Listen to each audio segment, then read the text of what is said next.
हम लोगों ने यहाँ पे दो टर्म डिफाइन किए। वैसे इस पर कोई सवाल पूछेगा नहीं कि प्राइमरी फोकस निकालो सेकेंडरी फोकस निकालो, आज तक कोई सवाल नहीं आया इस पर, लेकिन ऐसी थ्योरेटिकली आप बुक्स में जाओगे तो आपको कहीं लिखा मिल सकता है, तो पैनिक मत होइएगा, देसी भाषा में बस ये समझ ले, अगर ऑब्जेक्ट इंफिनिटी पर है तो कहां इमेज बनेगी, that is a primary focus. Clear है, पहला पॉइंट हो गया। और अगर मैं ऐसा बोल दूं कि ऑब्जेक्ट को कहां पर रख दूं कि फाइनल इमेज इंफिनिटी पर बने, दैट इज सेकेंडरी फोकस। तो एक काम सबसे पहले जो देसी भाषा में इसके लिख और फिर मैं इसको लिखने का मौका दूंगा। लिख लिख, अगर ऑब्जेक्ट इंफिनिटी पर है, अगर ऑब्जेक्ट इंफिनिटी पर है तो इमेज बनेगी, जहां इमेज बनेगी is called primary focus, is called primary focus. पहला दूसरा पॉइंट लिखो, ऑब्जेक्ट को कहां पर दूं, ऑब्जेक्ट को कहां पर रख कि फाइनल इमेज यूनिटी पर बने, is called secondary focus. Object को कहां पर दूं कि फाइनल इमेज इंफिनिटी पर बने, is called secondary focus. Note कर भाई जल्दी से, फटाक से।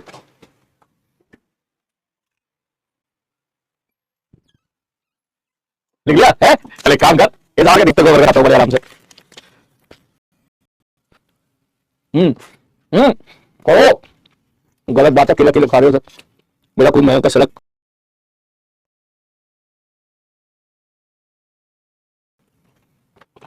जल्दी बहुत बढ़िया। अब तक मेरा सच था, ठीक है। चलो भाई साहब, तो ये हो गया मी1, ये हो गया मी2, ये हो गया मी3। मैंने बोला भाई साहब ये बता दो फाइंड एक्स होता है final image from that infinity. सब सीधी सी बात ये है कि यहां से जो भी रेस गई है फाइनली क्या हो मेरे भाई, पैरेलल हो जाए। डेटा चेंज किया बस मैंने आपको, तो मैं लिखूंगा म्यू3 बाई वी माइनस म्यू1 बाई यू, यू की वैल्यू माइनस एक्स हो जाएगी, that is equal to 2 minus 4 बटे माइनस 20 प्लस 4 माइनस 1 बटे 10 प्लस 10। ठीक है, अगर मैं गलती नहीं करूंगा आई थिंक ये बिल्कुल ठीक है। इसके बाद अगर अपन सॉल्व करेंगे तो बटे इंफिनिटी हो जाएगा 0, सर ये हो जाएगा 1/x। मैंने ठीक है बराबर, सब 2 में से 4 गया 2 बचा, तो 2/20 प्लस यह आ जाएगा 3 × 10, 3/10 को देसी भाषा में बोलते हैं 6/20, 250 मल्टीप्लाई करें 6 तो 8/20, तो x की वैल्यू मेरे भाई कितनी निकल के आ गई है, 8/20 आ गया है। तो x की वैल्यू निकल के आ गई है मेरे भाई 20/8। कोई गलती हो तो प्लीज संभाल लेना तू, ठीक है। कंसेप्ट ये कहता है कि फाइनली जो रेस पैरेलल थी, सॉरी सॉरी सॉरी, ऑब्जेक्ट को यहां पे रखोगे तो जो है 20/8 डिस्टेंस दूरी पे रखोगे तो फाइनल इमेज कहां पर बनेगी मेरे भाई, ये बनेगी इंफिनिटी।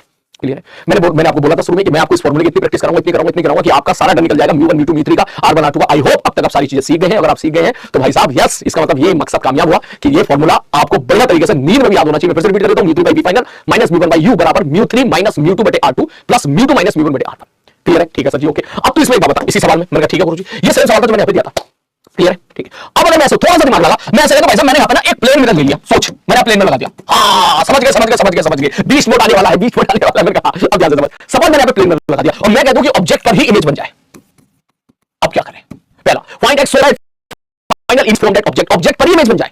एक्स की वैल्यू क्या होनी चाहिए? तो बोला अरे सर कितना आसान सवाल है सर, ये तो बहुत ही आसान सवाल हो गया। मैंने क्यों आसान सवाल हो गया? अरे सर कितना आसान सवाल है, या तो एक काम करो, इसमें दो केसेस बनेंगे। पहला केस सर, या तो सर यहां से जो भी रेस जा रही थी, मैंने कहा भाई साहब या तो उसकी इमेज बना दो पोल पर, आप ये डिस्टेंस बताओ कितनी है, ठीक है सर जी, या फिर इसमें नॉर्मली परपेंडिकुलर टकरा दो। अगर प्लेन में रखे परपेंडिकुलरली रेस अगर टकरा गई तो लौट के वापस अपने घर को चली जाएगी। ऐसे दैट मींस आप सीधी बात बोलोगे, सपोज इनके बीच का गैप है तो उससे कह दो ये 100 है, ठीक। तो या तो तू ये कहते पहला बोले सर सीधी इमेज इस पॉइंट पर बना दे, क्योंकि ये जो रेस यहां जाएगी और जाके यहां टकराएगी वो एज इट इज लौट के सिमेट्रिसिटी ऑब्जेक्ट पर इमेज बना देगी। तो ये फाइनल आंसर विल बी, मैं थोड़ा सा रफ काम कर रहा हूं क्योंकि इस तरह के सवाल हम पहले कई बार देख चुके हैं, ठीक है। तो तुम बोलोगे सर देखो हम सीधा लिखेंगे सर म्यू3 बाई वी फाइनल, पहला आंसर तो हो जाएगा ये म्यू3 कितना 2 बटे वी फाइनल, वी फाइनल कहां पे बना दो सर 100 पे बना दो। मैंने कहा ठीक है माइनस म्यू1, म्यू1 कितना 1 बटे यू, यू की वैल्यू कितनी हो जाएगी माइनस एक्स बराबर, मतलब करेक्ट है बराबर। एक मिनट रुक जा, ये थोड़ा सा नाटक कर रहा है, ठीक है, इसको हम डिलीट मार देते हैं। अरे गुरुजी तुम क्या सो रहे हो, है ठीक है ओके। बोले सर जी ओके म्यू3 बाई माइनस म्यू बराबर 2 माइनस 4 बटे R1, R1 की वैल्यू कितनी हो जाएगी बच्चा माइनस 20 प्लस 4 माइनस 1 बटे प्लस 10। सॉल्व करके जो आंसर आएगा उस जगह पर अगर आप रखोगे ऑब्जेक्ट को तो इमेज यहां पर बनेगी, यहां पर बनेगी, इसका मतलब ऑब्जेक्ट पर ही इमेज बन जाएगी। वही दूसरा बढ़िया आंसर ये भी तो होगा जिसके आंसर मैच होने की प्रोबेबिलिटी सबसे ज्यादा होगी। क्या बोले सर अगर आपने कुछ ऐसा काम किया, ध्यान से देखो जो पिछला सवाल था कि सर ऑब्जेक्ट को आपने यहां पे रखा था, अगर ये रेस पैरेलल हो जाती है, जो कि थोड़ी देर पहले हम लोगों ने सवाल देखा था, पिछला वाला क्वेश्चन जो मैंने आपको दिया था बर्गर खाते टाइम, ये वाला सवाल, अगर मैंने यहीं पर एक प्लेन मिरर लगा दिया बिल्कुल वर्टिकल साल में, तो क्या जैसे जैसे रेस आ रही थी 90 डिग्री पे टकराएंगे तो ऐसे ही लौट के वापस आ जाएगी और ऑब्जेक्ट पर ही वो क्या बना देगी मेरे भाई, इमेज बना देगी। इसका मतलब सीधी सी बात ये है कि सर अगर ये सवाल है तो सर ये भी तो होगा ना कि आपने यहां पे भले ही मिरर लगा रखा हो, कहीं भी लगा रखा हो, अगर ये रेस 90 डिग्री पे टकरा जाती है, यहां से रेस निकली और अगर ये पैरेलल हो जाती है तो इसका मतलब इस पर परपेंडिकुलर टकराएगी और लौट के वापस अपनी जगह पर आ जाएगी, तो जहां पर ऑब्जेक्ट थी वहीं पर इमेज बन जाएगी।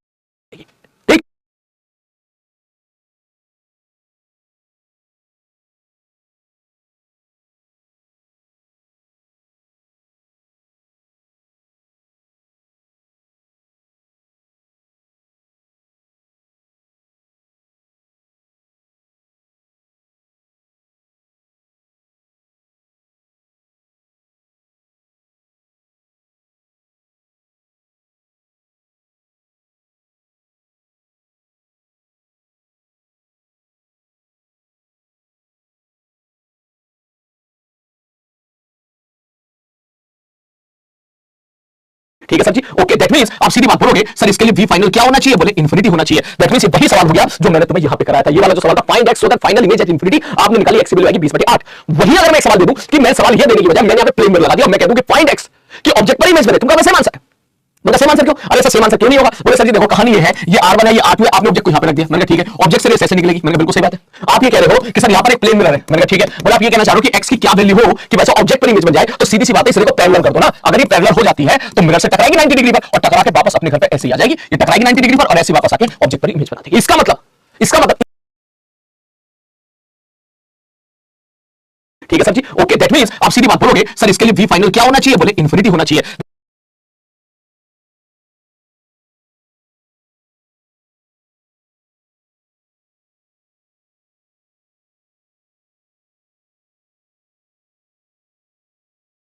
दैट मींस ये वही सवाल हो गया जो मैंने तुम्हें यहां पे कराया था, ये वाला जो सवाल था find x so that final image at infinity, आपने निकाली एक्स की वैल्यू आएगी 20/8। वही अगर मैं एक सवाल दे दूं कि मैं सवाल ये देने की बजाय मैंने यहां पे प्लेन में लगा दिया और मैं कह दूं कि फाइंड एक्स कि ऑब्जेक्ट पर इमेज बने, तुम कहोगे सेम आंसर।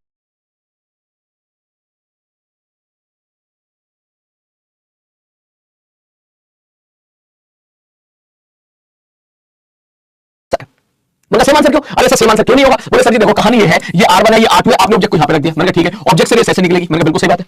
आप ये कह रहे हो कि सर यहां पर